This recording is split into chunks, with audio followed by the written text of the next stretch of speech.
Why can't I be buried with my socks?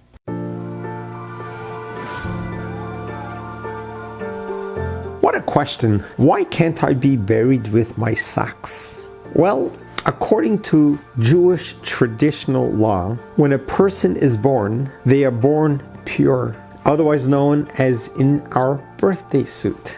We are born without any clothes on, straight out of the womb. As we sojourn through life, as we get older, we begin wearing clothes and we cover up almost most of our body until the day that we pass away.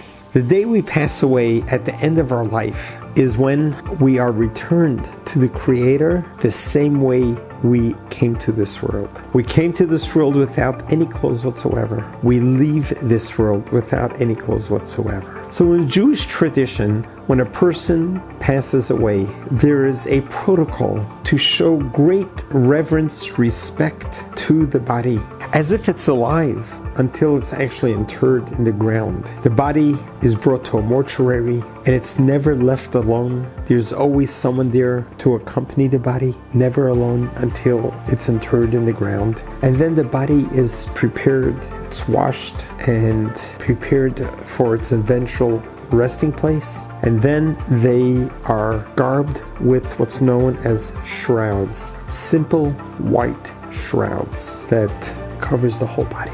And then the body is brought to rest. But no other clothes is allowed. That is the Jewish law. I want to share with you a story that happened a couple decades ago, which is quite insightful and inspiring. There is a very wealthy family in Toronto, Canada, and they are billionaires, and they were adherent to the Jewish faith. When the patriarch of the family passed away, he left 2 wills. In the first will, wrote about what he wants his funeral to be like.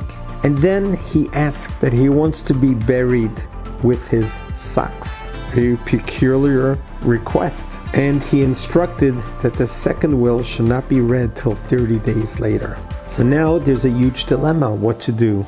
According to Jewish traditional law, you can't be buried with your socks. But yet, this man's last wish was, let me be buried with my socks.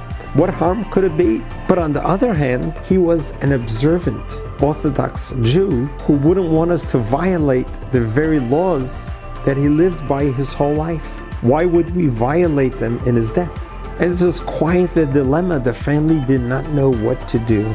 So they approached various rabbinical councils spanning the globe from Israel, Europe, New York, trying to get advice of such a dilemma. What do you do? Here's a person's last wish.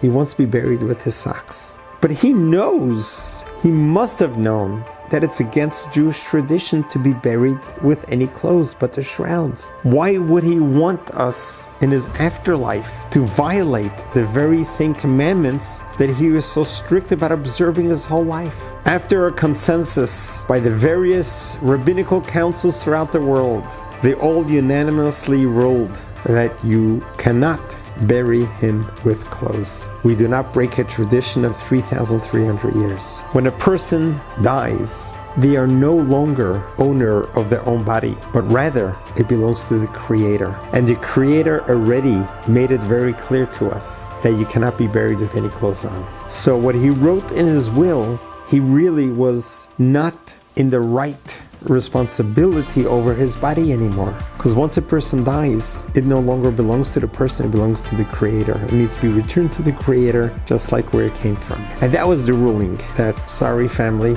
you'll be honoring the patriarch by respecting the laws of the Torah and bury him without his socks. It was quite an ordeal, but they followed the ruling. The funeral went on, and he was buried without his socks. In Jewish tradition, there are different levels of grieving. First are the first 7 days of intense grieving known as Shiva, and then there's the 30 days, the first month. So after the first month, there's another level of grieving that gets concluded, and that is when he instructed his second will should be read.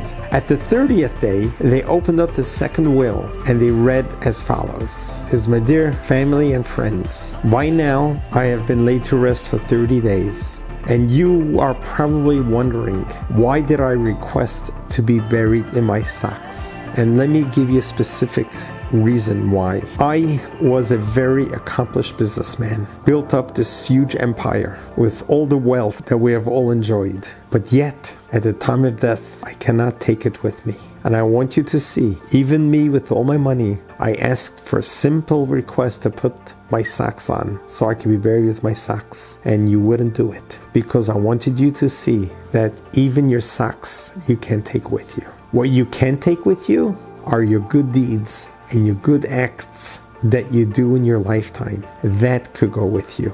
To me, when I go to heaven, I will be taking with me all the receipts of all the donations that we have made over our lifetime. That is the proper currency in heaven. It's what you have accomplished during your lifetime. And this was the lesson that he wanted to teach his children, family and friends and colleagues. As long as we are alive, utilize this time to accomplish whatever you can. Because no matter what wealth you amass, you are not going to take it with you.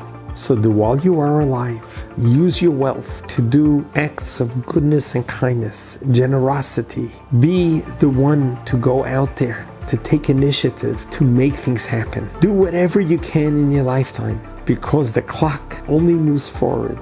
We cannot go backwards. We cannot go backwards and try to have a redo, because in life you only get one chance at it. You only got one body and one lifetime to accomplish what your mission that you have been sent out for. And this is so true to all of us. When we hear this story and you think about it, how true it is, every single one of us, whether rich or poor, whether smart or not, whether accomplished or not, no matter what race, color, or religion we're from, we are born the same and we will die the same. But nothing goes with us other than our good deeds, our wonderful actions, our generosity, our kindness, our goodness that we have done for others, our time that we have sacrificed to help others, to be there for others. That is what's going to accompany us in the world to come. So let's cherish every day to its fullest. Let's think of every day, what can I do today to give? What can I do today to make this world a better place? How can I partner with God today in making this world a better place? Because those are going to be what accompanies me to the next world. I remember as a little kid, I'll never forget this. I come from a family of 10. I have 3 sisters and 6 brothers. One time I went shopping with my mother and my eldest sister. And as we finished shopping, we went to bring the items to the car. There was an elderly lady in the car next to who was having a hard time unloading the shopping cart.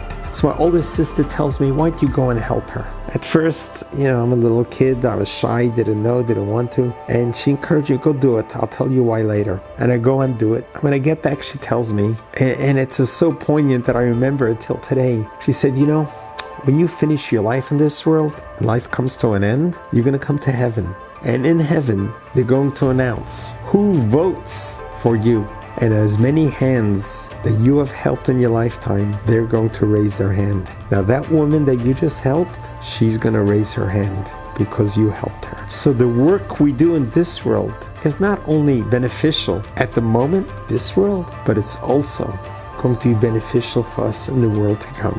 So do not hold back. Don't be shy. Be the one to assist as many people as possible. And do not underestimate the impact of your acts of goodness and kindness, what it has to the next fellow, because that good deed can create a ripple effect that would be beyond our imagination. So doing random acts of goodness and kindness is going to be beneficial for you in this world and the next world, because nothing else goes with us to the next world but our good deeds.